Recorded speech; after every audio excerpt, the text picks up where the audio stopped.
السلام علیکم معزز سامعین۔ قرآن حکیم دو طرح کے علوم کو صحیح مانتا ہے، نمبر 1 وحی کا علم اور نمبر 2 سائنس کا علم۔ The knowledge obtained through observations and experiments is known as science۔ قرآن حکیم ان دو علوم کے سوا کسی اور علم کو علم قبول نہیں کرتا، یا تو وہی تصدیق کر دے کسی بات کے صحیح یا غلط ہونے کی، یا پھر اسٹیبلش سائنس اس بات کی تصدیق کر دے۔ جس طرح یہ چیز اسٹیبلش ہے کہ پیٹرول آگ کو بھڑکا دیتا ہے، لیکن قرآن پاک میں یہ کہیں نہیں لکھا ہوا، لیکن یہ ہمارا مشاہدہ ہے اور یہ ہمارا تجربہ ہے اور یہی ایک یقینی علم ہے۔ اور اسی کا ذکر اللہ تعالیٰ نے قرآن حکیم میں اس حوالے سے سورہ بنی اسرائیل کی آیت نمبر 36 میں کیا ہے۔ ترجمہ ہے، اے انسان، کسی چیز کی پیروی اس وقت تک مت کر جب تک کہ تیرے پاس اس حوالے سے کوئی یقینی علم نہ آ جائے۔ بے شک کان، آنکھیں، عقل، اس کے بارے میں تم سے پوچھا جائے گا کہ تم نے ان 3 چیزوں کو استعمال کر کے حق بات تک پہنچنے کی کوشش کیوں نہیں کی۔ اور یہ علم اتنا محکم علم ہے کہ حضرت ابراہیم علیہ السلام نے نمرود کے مقابلے پر جس دلیل سے اسے خاموش کروایا، وہ یہی دلیل تھی کہ میرا رب وہ ہے جو مشرق سے سورج نکالتا ہے، اگر تو رب ہے تو مغرب سے نکال کے دکھا۔ اسی یقینی قانون قدرت کو انہوں نے بنیاد بنایا تھا اللہ کے ایک ہونے کی، اور یہ ایک محکم علم ہے۔ ان دو علوم کے سوا کوئی بھی علم ہو یا ہمیں کوئی معلومات ملے جو ان دو علوم کے اندر موجود نہیں تو وہ قابل قبول نہیں ہوں گی۔ مثلا اگر کوئی شخص کہے کہ زلزلہ اس لیے آتا ہے کہ ایک گائے ہے اور اس نے اپنے ایک سینگ پر زمین کو اٹھا رکھا ہے، جب وہ تھک جاتی ہے تو دوسرے سینگ پر اٹھا لیتی ہے، اور اسی وجہ سے زلزلہ آتا ہے، تو اس کی تصدیق نہ قرآن کرتا ہے اور نہ ہی سائنس، بلکہ سائنس ہمیں بتاتی ہے کہ ٹیکٹونک پلیٹس یعنی ارضیاتی پرتیں، ان کے اپنی جگہ سے ہلنے کی وجہ سے زلزلے آتے ہیں۔ اور یہ پرتیں ہلاتا کون ہے؟ تو اس پر سائنس کہتی ہے کہ یہ قانون قدرت ہے، ایسا ہی ہوا کرتا ہے، اور ایسا ہی کیوں ہوا کرتا ہے، اس میں قیامت مضمر ہے۔ God is the only explanation of all the physical phenomena in this universe۔ اسی طریقے سے آپ جانتے ہوں گے ہمارے معاشرے میں بہت سی چیزیں مشہور ہیں کہ اگر گھر کی منڈیر پہ کوا بیٹھا ہوا ہو تو مہمان آتے ہیں، کسی کی جوتی پہ جوتی چڑھ جائے تو کہتے ہیں اس کے لیے سفر لکھا ہوا ہے۔ اس قسم کی توہمات جو ہمارے معاشرے میں موجود ہیں، ان چیزوں کی تصدیق نہ قرآن کرتا ہے اور نہ ہی سائنس کے علوم کرتے ہیں۔ اور سائنس کا علم اتنا محکم ہے کہ اس کے بارے میں اللہ تعالیٰ نے قرآن مجید میں 1000 سے زائد آیات بیان کی ہیں جو قانون قدرت کے ساتھ ڈیل کرتی ہیں۔ اسی سے منسلک سورۃ الحامیم کی ایک آیت ہے۔ ترجمہ، عنقریب ہم انہیں زمین و آسمان میں اور ان کی جانوں میں ایسی نشانیاں دکھائیں گے کہ وہ پکار اٹھیں گے کہ یہ قرآن حق ہے۔ میرے عزیز ساتھیوں، آج جس طریقے سے اللہ تعالیٰ نے سائنس کے ذریعے انسانیت کو کائنات کے چھپے ہوئے راز آشکار کیے ہیں، پہلے لوگوں کو اس چیز کا علم ہی نہیں تھا۔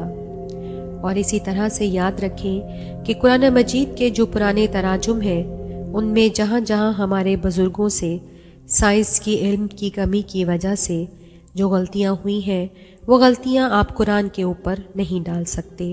جیسے کہ قرآن مجید میں سورۃ اللقمان میں جن 5 علوم کا ذکر آیا ہے، ان میں ایک اس چیز کا علم بھی تھا کہ کوئی جان نہیں جانتی کہ ماں کے پیٹ میں کیا ہے۔ تو ترجمہ کرنے والوں نے اس کا ترجمہ کیا کہ کوئی جان نہیں جانتی کہ ماں کے پیٹ میں کیا ہے، یعنی لڑکا ہے یا لڑکی۔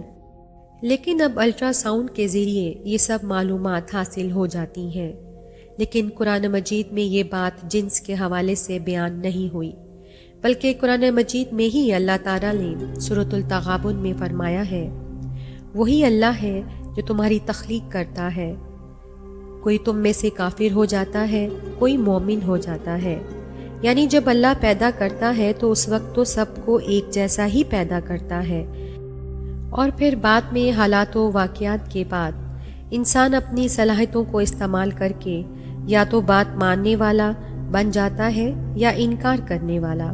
اور کیا دنیا کا کوئی الٹرا ساؤنڈ مشین یہ بتا سکتی ہے کہ یہ بچہ کافر ہوگا یا مومن؟ تو قرآن کے کہنے کا مقصد یہ تھا۔ اسی طرح سے قرآن میں ایک بڑی نمائندہ مثال ہے جو بخاری مسلم میں آتا ہے۔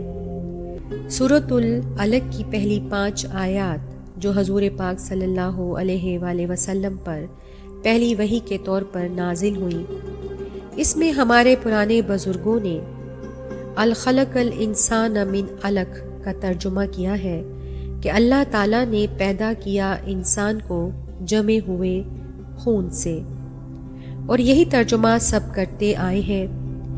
اس کے لیے ان کے پاس کوئی بنیادی دلیل بھی موجود نہیں تھی، لیکن اب جب جدید لوگ آئے ہیں تو انہوں نے کہا کہ علق تو کہتے ہیں ایک سسپینڈڈ چیز کو، یعنی کہ معطل یا پھر لٹکی ہوئی چیز۔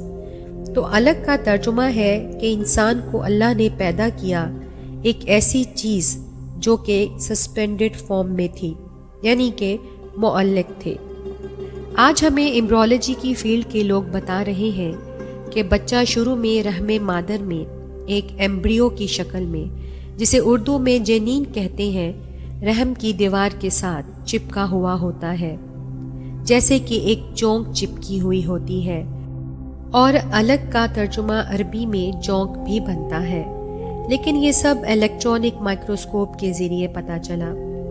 اس حوالے سے پروفیسر کیتھ مور، جو دنیا میں اس وقت ایمبریولوجی کی فیلڈ میں ایک بہت بڑا نام ہے، انہوں نے قرآن مجید کی باقاعدہ آیات کے بارے میں بتایا ہے کہ سب سے بہترین وضاحت ایمبریو یعنی جنین کی کہ وہ کس کس مراحل سے گزرتا ہے قرآن حکیم کرتا ہے۔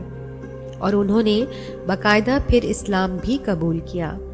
انہوں نے کہا کہ مجھے یہ بات ماننے میں کوئی عار نہیں ہے کہ قرآن حکیم ایمبریولوجی کی فیلڈ کے حوالے سے جو باتیں کرتا ہے وہ آج سے 100 سال پہلے بھی کسی کو معلوم نہیں تھیں، اور آج سے 1400 سال پہلے ایک شخص جو ریگستان میں پیدا ہوا وہ یہ ساری چیزیں بتائے جو 20ویں صدی میں ہم پر الیکٹرانک مائکروسکوپ کے ذریعے ہی ظاہر ہوئیں۔ تو اس کے سوا کوئی چارہ نہیں کہ ہم مانیں کہ یہ سب اللہ ہی کی طرف سے ہے۔ سبحان اللہ۔ اور سائنس کے یہ حقائق وقت کے ساتھ ساتھ ہم پر ظاہر ہو رہے ہیں۔ معزز سامعین، قرآن حکیم کی بدولت ہی سائنس نے ترقی کی ہے۔ امید کرتی ہوں کہ آپ کو یہ ویڈیو پسند آئی ہوگی۔ سبسکرائب کے بٹن کو دبائیں اور لائک کریں۔